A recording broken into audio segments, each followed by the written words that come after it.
I'm Robert Bexley, managing partner at the law firm of Bexley & Deloach, nonprofit legal professionals located in downtown Lawrenceville. We possess the skill and expertise to provide a wide range of legal services to all of Georgia's amazing nonprofit and faith-based organizations. Bexley & Deloach is here to make our services work for your charitable purpose. If your nonprofit requires any legal assistance, please contact us at 770-689-6006 or go to www.bexleydeloach.com.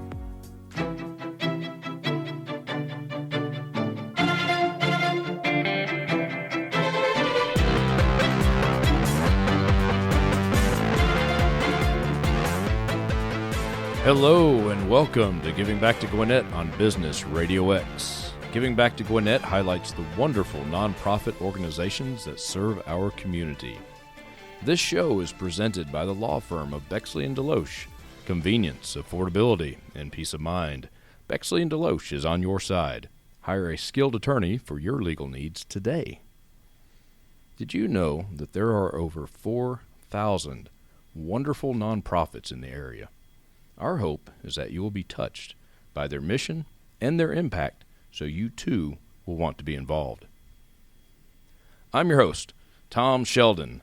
We are coming to you live from the Subaru of Gwinnett studio inside the beautiful Sonesta Gwinnett Place Atlanta Hotel. Now, let's meet some amazing people.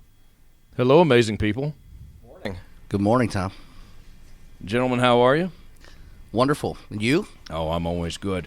Ladies and gentlemen, with me today is Mr. Mike Maloney and Mr. Jamie Hamilton of Special Needs Schools of Gwinnett. I already said hello and welcome, so we're past that.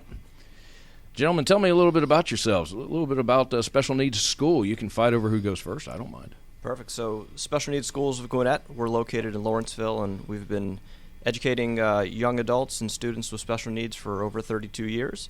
It's a wonderful place. We've had a lot going on here in the last year and are excited to share a little bit about that today. Mike, how about you? I'll just maybe get on top of what Jamie was saying here.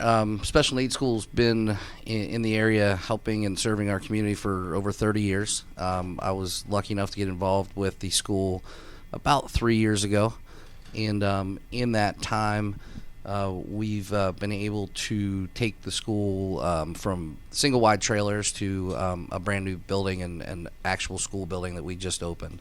Nice. So that's up and running, full of enrollment with a wait list at this point.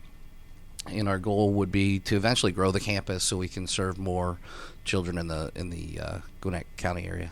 So you said over 30 years. First of all, congratulations. Thank you. I always have a philosophy. I'm sure it's flawed, but if anything lasts for 30 years, you're either really good at it or you really got them fooled. Well, I'm thinking this is the first half of that. Well, Jamie and I cannot take credit for the first 30 years. We're hoping to have an impact on the next 30 years. Absolutely. But we've had two wonderful founders in Bev Bailey and Eleanor Trotter, who actually started with just a couple students in a paint closet. Wow. And that grew to over 50 students, where they were basically maxed out at space. And space is such a critical part of the school because every student's on an individualized lesson plan, right. Which may be different than walking into a school and getting a curriculum. Exactly. So if student A walks in and we're gonna work on our ABCs, if they can go to A through Z in the first 3 months, then we're going to keep moving with them. Mm-hmm. If student B can only go from A to M the whole year, then we're going to work with them to make sure that they can do that and work at their speed. So space, everybody's working on a little bit of a different level, possibly a different subject. So once they maxed out in the facilities they had previously, we're really unable to serve the thousands of kids that really need that level of education. So it's been a wonderful learning experience and opportunity to give back to the community. I noticed on your website, I was doing some show prep. Amazing website, by the way, gentlemen. Very, very awesome website. Very easy to navigate. A lot of great information. But something that jumped out at me was that students don't have to fit into the classes are fit to the student. Correct. That first of all, that's probably why you're still on top after 30 years, quite honestly. But that's I would say it's constant evolution. It has to be almost liquid. for what these students need. Yeah, absolutely. Most of the students that come to the school have tried the public school system, and they do a great job in Gwinnett County, but they find it's a little bit too big. Sometimes it moves a little bit too fast, and it's not individualized enough. And so when they come into special needs schools, those teachers are working with them, like Mike said, on a one-on-one level. Everything is custom to that student. They work with the families. They do what they need to do to get the most out of that individual. And so that's something that's been a point of pride for us for a long time, and really is a big differentiator between what we do and what others attempt to do in this space. Is there anything that specific that has really truly changed in the last 30 years, other than COVID-19? We'll talk about that in a second. But the evolution of 30 years definitely today is different than it was 30 years ago. Is there anything specific? I think the reason that the school has been so successful is because it truly is all about the kids. The tuition is low. It's a non-for-profit. It truly was built on blood, sweat, tears, and love. A lot of love. And that's the basis of it. And Jamie and I came in at a point where it had basically maxed out, of what they could do from a space standpoint. And we're just a little further down the road looking, and how we can, again, make the campus larger, make the facilities better, pay the teachers better. Sure. We want to elevate every part of that program, because the kids deserve it, the teachers deserve it, and you can only run a place on love for so long. That's true. But That's true. as we grow, we are all committed, the board and the teachers, to never lose that piece of what got us there. That will always be our foundation.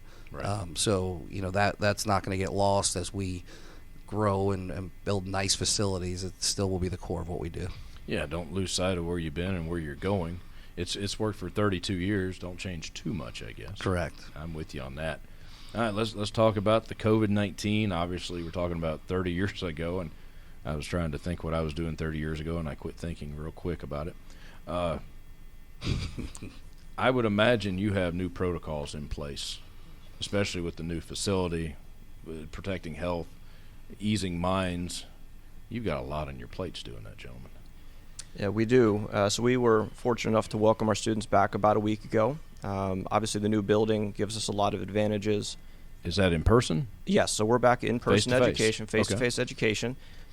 With the small class sizes, even before COVID, we have no more than 10 students in any classroom. So that provides us a lot of advantages and lets us, provide a safer environment. The brand new building is outstanding. It's clean. We're keeping it clean. We've got a lot of standards in place to keep it that way.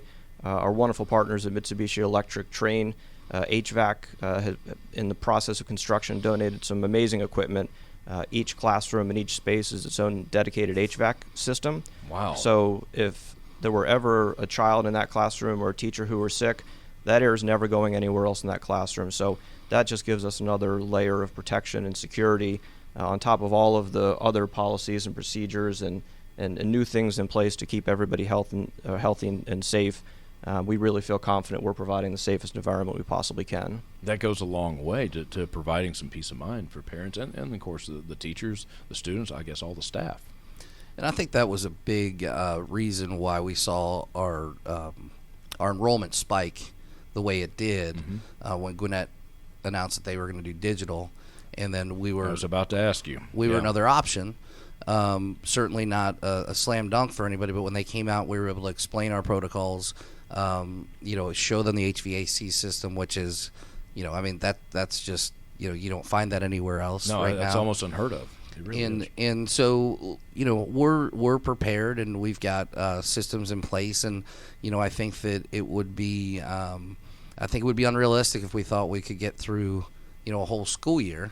And not have some sort of issue somewhere along the way, whether Absolutely. It's flu, whether it's coronavirus, whatever it might be.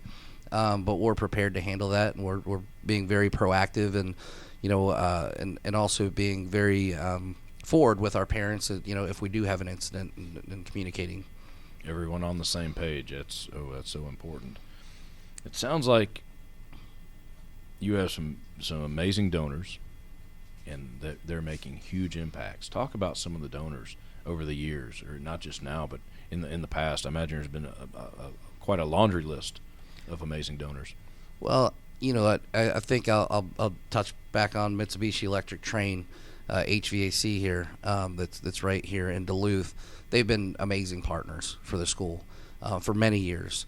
That then turned into connecting the school with the Mitsubishi Electric Classic, TPC Sugarloaf, the PGA Tour Champions event, and making the school one of its benefiting charities. Oh, that's amazing. So those two relationships, have kind of taken us down a different road. Prior to that, it was mostly just parents, grandparents, aunts, uncles, really grassroots type thing. So that's those big relationships have allowed us to get into the business world, and that's what Jamie is kind of spearheading for us right now.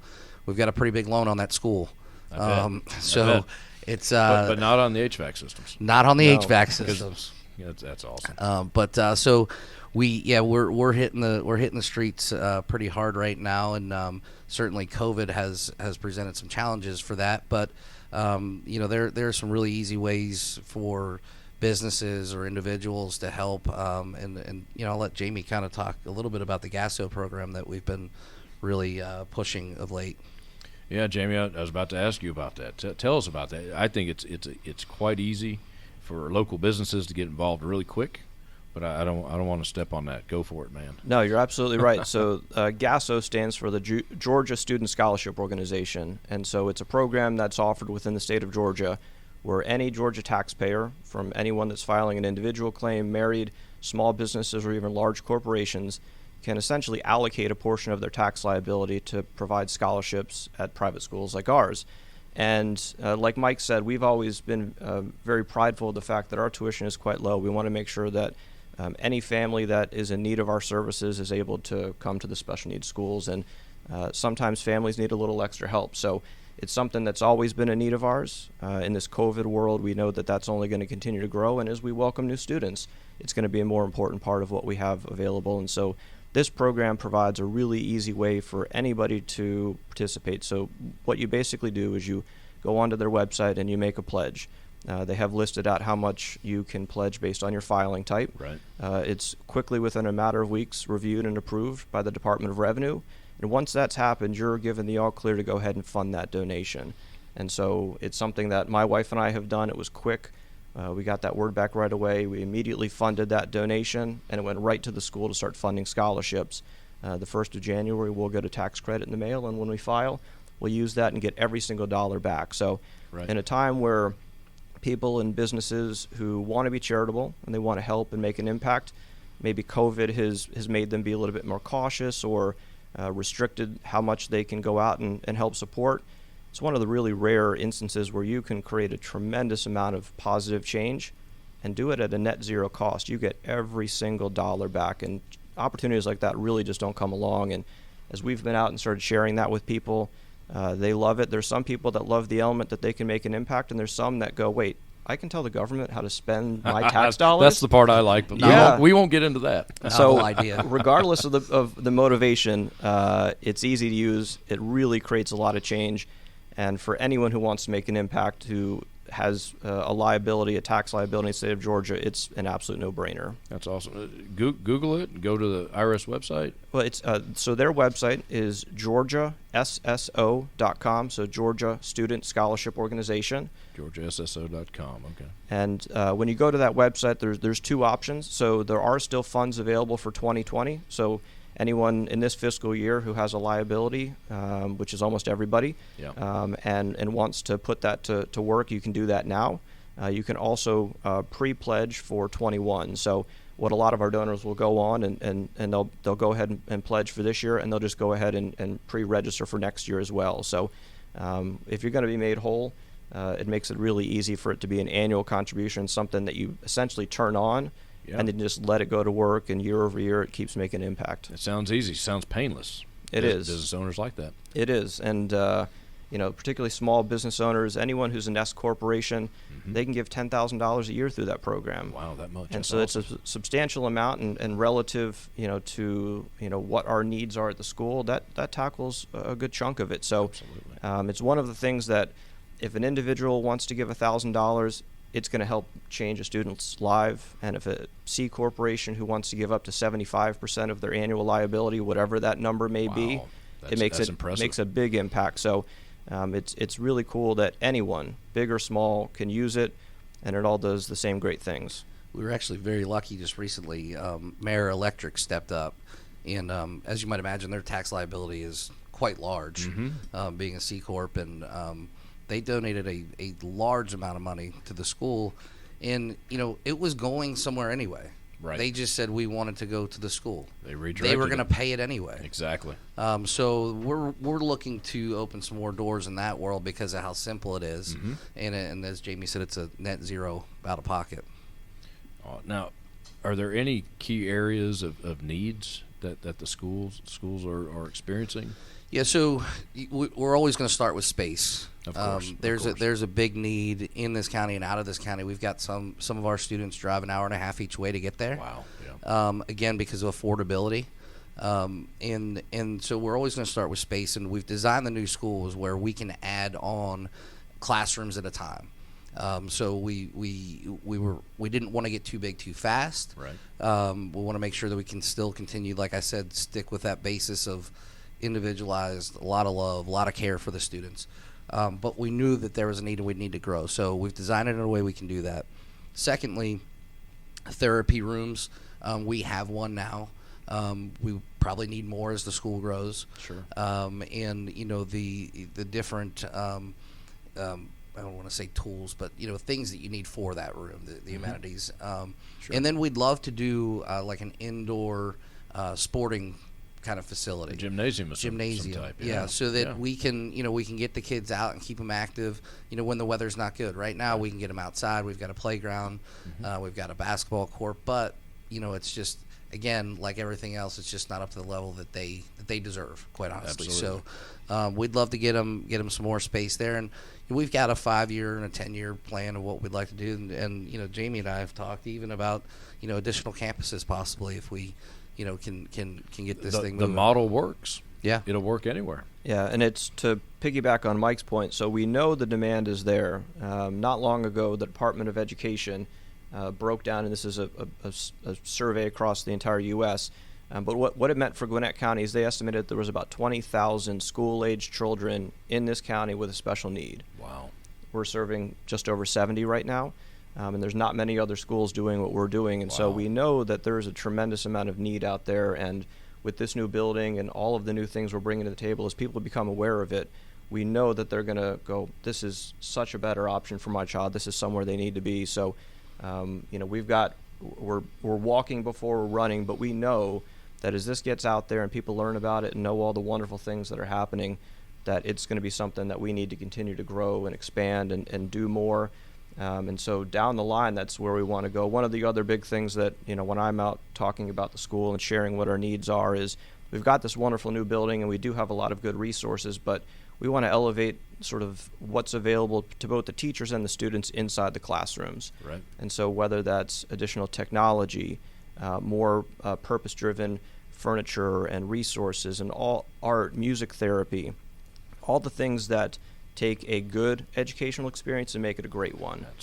And so we want to make sure we've got 7 classrooms right now, plus therapy rooms and some other spaces, that every one of those spaces has all the tools, all the resources, and is creating what we're going to have be our standard going forward, which is the best possible educational experience. And so once we can accomplish that, that's going to be the bar for us going forward, and everything we do will be measured against that, and we will always keep that standard in place. So we're excited both for what we can do now to help make it better for the students that are in that building, and what we can do going forward to make sure we can serve more of them.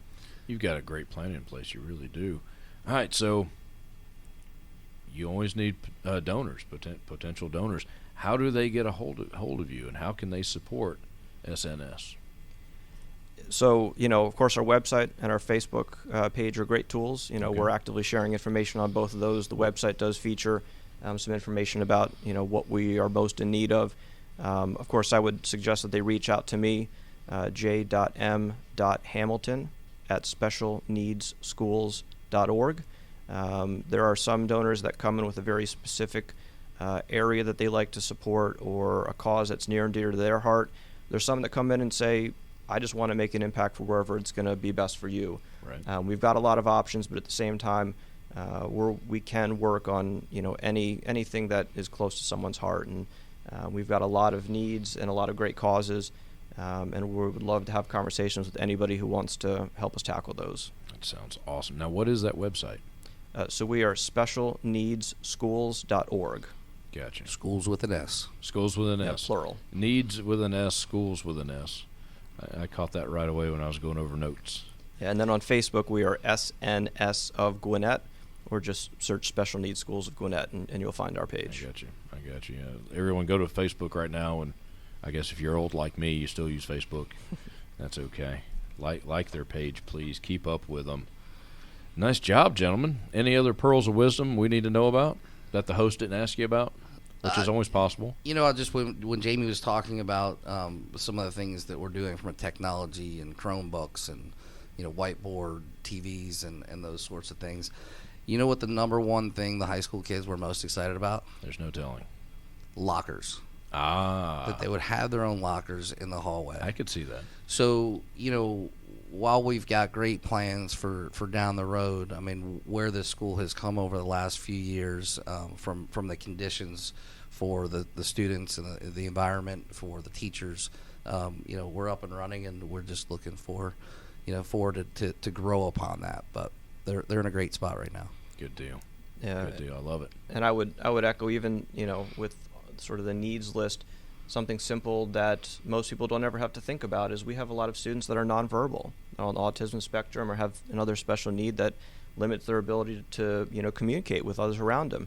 Something like iPads and speech software, you don't put much thought to it, but that's the tool for that student to be able to communicate with their friends, with their teachers, and it's something like that really opens up a whole new world for that individual. And one of the more humbling things that I've been a part of in a long time, and we went through our scholarship application process late spring and over the summer to prepare for this year, is some of the just essays and statements that families made, and they talked about how maybe it was the first year their child had attended the school last year, and they saw their child again for the first time in a long time, that maybe the public schools or maybe life they'd kind of regressed and retreated within themselves, and the fun and the love and the personality that young child used to have, they hadn't seen in a long time.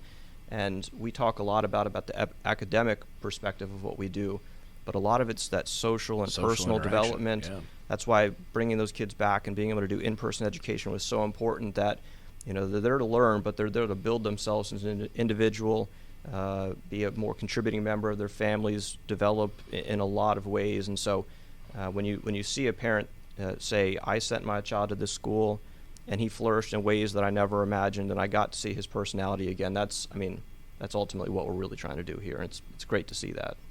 Give me that website one more time. SpecialNeedsSchools.org and SNS of Gwinnett on Facebook. Awesome. Ladies and gentlemen, he's Mike.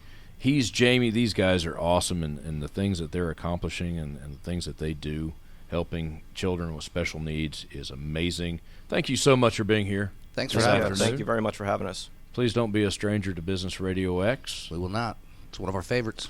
This show has been presented by Bexley and Deloach.